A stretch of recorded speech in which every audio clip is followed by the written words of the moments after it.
নমস্কার বন্ধুরা, আজকে বানাচ্ছি ঘরোয়া পদ্ধতিতে শুক্তো। তার জন্য দেখুন সব সবজিগুলোকে এক এক করে কেটে নিয়েছি। তারপরে তেলে আমি উচ্ছেটাকে ভেজে নেব। ভেজে নিয়ে তেলেই আমি বড়িগুলোকে ভেজে নেব। ভেজে নিয়ে এবার আমি কলা আর ডাঁটাগুলোকে এক এক করে ভেজে নেব। নুন হলুদ দিয়ে ভেজে নিতে হবে। তারপর দেখুন ভাজা হয়ে গেছে। এবার তুলে নিয়ে ওই তেলের মধ্যেই আমি বেগুনটা ভেজে নেব, লাল করে ভেজে নিই।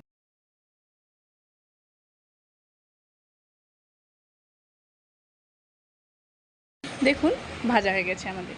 এবার আমরা ওইটাকে তুলে নিয়ে আলু আর পেঁপেটাকে ভেজে নিতে হবে লাল করে।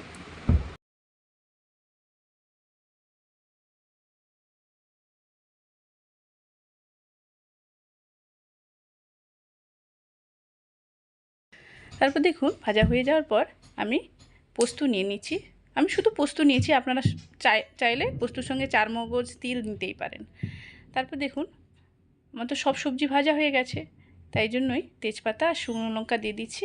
সামান্য একটু তেল দিয়ে তাতে 5 ফোড়ন আর কসুরি মেথি একটু ভাজা হয়ে যাওয়ার পর আমি আদাটা দিয়ে দেবো। আদা দিয়ে একটু নাড়াচাড়া করার পর আমি সবজিগুলোকে দিয়ে দেবো। সবজিগুলো যেহেতু সেদ্ধ ছিল তাই জন্য বেশি আর নাড়ার দরকার নেই।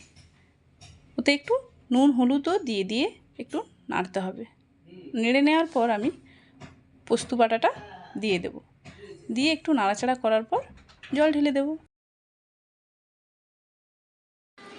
ওর মধ্যে দেখুন আমি বড়ি আর উচ্ছেটা দিইনি। জল ঢেলে নেওয়ার পর আমি একটু ফুটে গেলে বড়ি আর উচ্ছেটা দিয়ে ফুটিয়ে নামিয়ে দিলেই হবে আমাদের শুক্তো। শেষে কিন্তু জিরে আর দারুচিনির গুঁড়ো দিতে ভুলবেন না, আর সামান্য একটু মিষ্টিও দিতে হবে। নামিয়ে দিলেই সার্ভ করলেই আমাদের শুক্তো রেডি। আর ভিডিওটা যদি অবশ্যই ভালো লাগে লাইক কমেন্ট সাবস্ক্রাইব করতে ভুলবেন না।